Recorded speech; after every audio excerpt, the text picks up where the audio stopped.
Okay, welcome back to the channel. If you could, please subscribe, like these videos so I continue to make the content that you're watching today. Well, the weather's decent. It's May in Indiana, which is one of the best months of the year, and I'm working outside somewhat. Started in the garage here, but I'm working on the details on both ends of the gables of the smokehouse.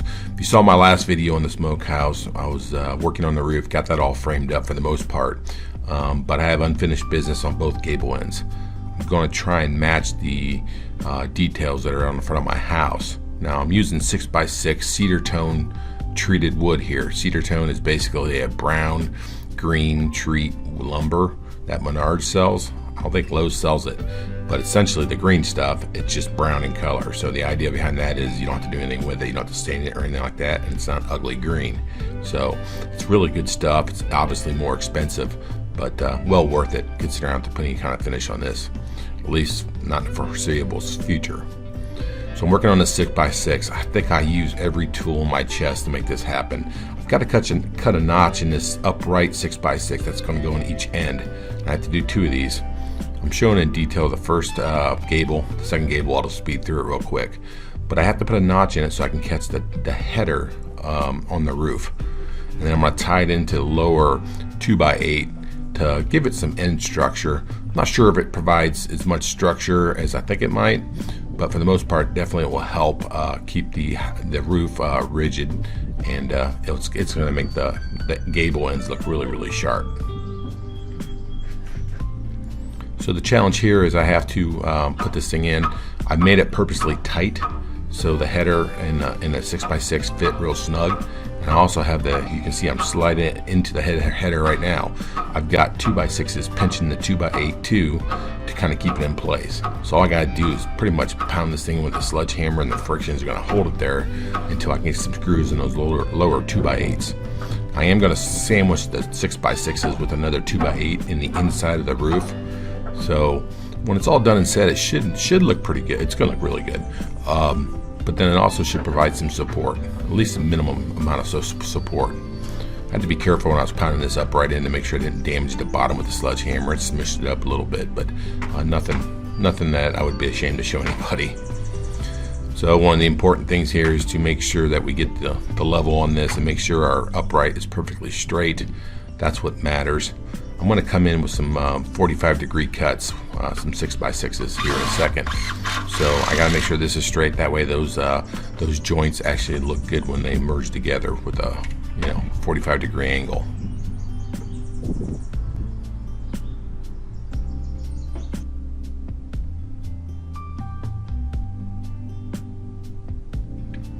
Tell you one thing, wrestling these 6x6s is a chore.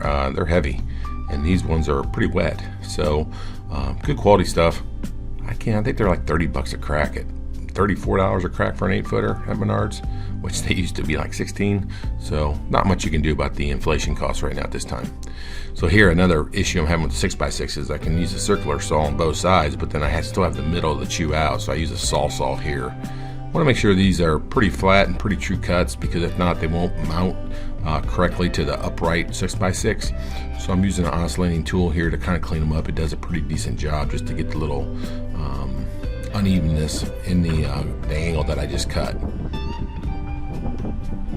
Now what you'll see me doing later in the video is I'm running these purposely long because I want to make sure I cover the 2x6 rafters to make it look nice from underneath. So you can see the very tip of this one, it's sticking out the top of the roof. That's on purpose.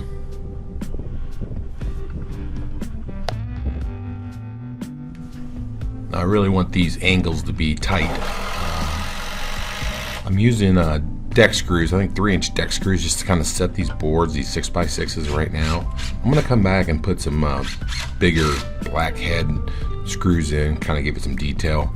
This is just temporary for the most part until I get it set the way I want it. Once I get it set the way I want it, then I'll remove some of the deck screws and put the new screws in. I've got a block, you can barely see it in the bottom of the video here. I got a block actually holding up the angle piece at a certain height. I'm doing the same thing. You can see the very tip of the block right here. That's just to kind of line up both sides so the bottom of the angles of the 6x6s come together equally. It's not a fine detail, it's something that would be very noticeable if one was higher than the other. So, and then to get the spread at the top, all I'm doing is making sure that 45-degree angle is perfectly straight and tight to the upright. That's going to give me the same angle on both sides for the most part, and that's not so noticeable. But you can see how it all comes together. It plays really nice.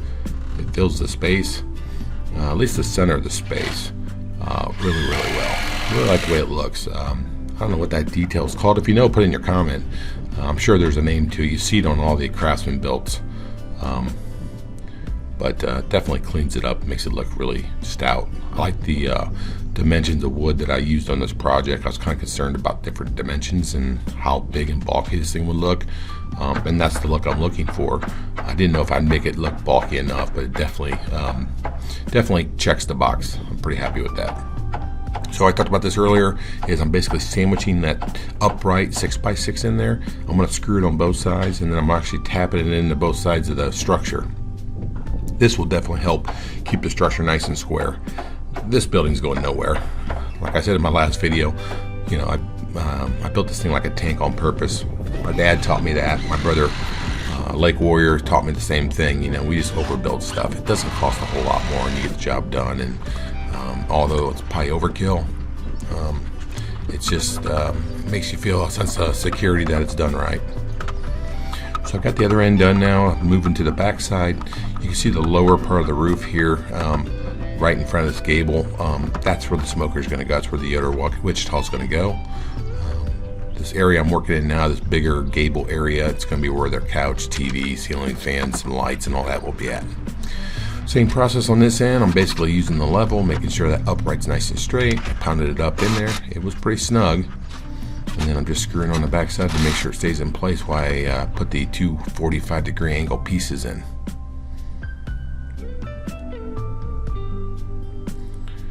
This side definitely fit a little tighter. The rafters must have been a little snugger, so I had to wrestle quite a bit, but I got her in there nice and tight, and I really like the way the joint came together.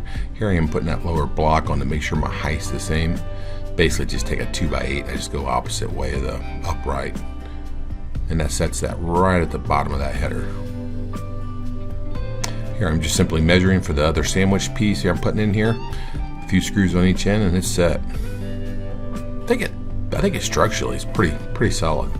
I did all this on SketchUp, so that's that program I told you about online. It's free. Make 3D drawings. I think I actually have it in one of the original videos on the Smokehouse. So one of the last details I have to do is I have to put the overhang rafter on. That rafter's bigger than all the other rafters. It's a 2x8. The other rafters were all 2x6s. The reason why I want 2x8 on the end, one, is for the bulk, and two is you can see I have upright 2x4s sitting on top of the 2x6s, which increases the depth of the 2x6 to the approximate depth of the 2x8. So with the 2x4 stacked on top of 2x6, it gives me the width of a 2x8. So it hides everything, and most importantly, it makes the bottom of the outside rafter the same height as the bottom of the 2x6 rafters in the middle. Makes it really clean.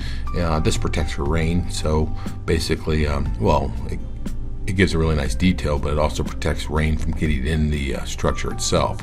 It's about 8 or 10 inch overhang when it's all done and set.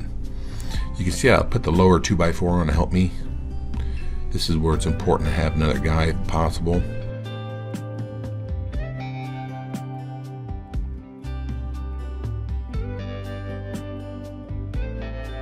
You can see I ran these long, and then I just use a circular saw and cut them off. It's not a bad cut. It's kind of weird on a ladder, but I get the job done. They all turn out really nice. So it's the next day, actually, beautiful day, and I was looking at the rafters all night long pretty much, and into the morning I was like, you know, I need more up there. It's not busy enough for me. It doesn't feel right. So I was like, well, you know what? Inside my house, I have some drywall rafters, some fake ones that are really big. I'm not sure, you might have seen those in other videos.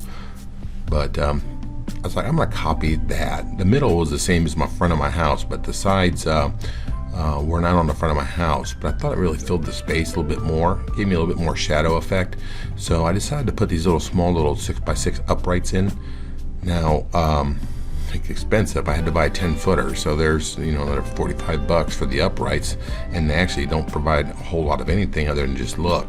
But I'm at the stage of the game where this can be done, so it's like, why not add them and make them look better so you can see the detail, the additional detail it gives.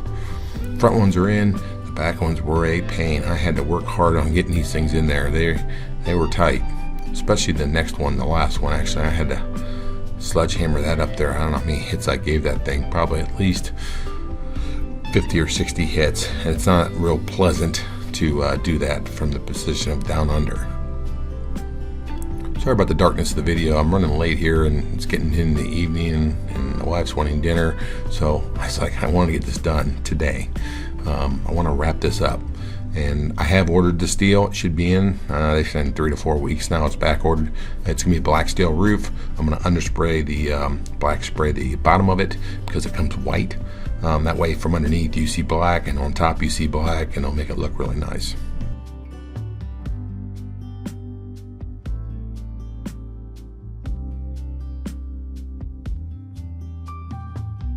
The boy comes out, gives me a hand putting this collar rafter up, and when it's up there, I don't even think about it. It's not secured, and it probably could have killed me, but the darn thing fell back down. I was pounding on the opposite side of the building. Can't remember what I was doing over there, but luckily I wasn't underneath that. It could have been disastrous. That would have hurt. So I get smarter this time. I put 2x6 or 2x4s up there to hold it. That way it doesn't fall down on my head. And I'm really thinking about how I want to do this too, because I got that 2x4 going left to right there on both sides. Do I want to be above that or below that? I originally was above that, and it was just too tight of a triangle up there. It didn't look really good. But then I'm trying to keep that high so I can put a light or a ceiling fan there. I decided to go underneath those 2x4s. The collar rafter sits a little lower, which is structurally probably better. So I'll have to take in consideration the ceiling fan and not hang down too far. I don't want people to get their heads chopped off by ceiling fans. So I'll see how that plays later on. And one of the final touches, wrapping this project up, at least the roof and gable part of it, is I'm cutting off those nubs from the uprights, which is, like I said in an earlier video, one of the worst things in the world you have to do. Horrible job. Gonna clean her up, and pretty much got this thing wrapped up, waiting for steel. I want to put the steel roof on, and then I'll better move the smoker in. The final part of the structure here, I get approval from the boss. She comes out here in a second and takes a look at it, make sure it looks good to her needs.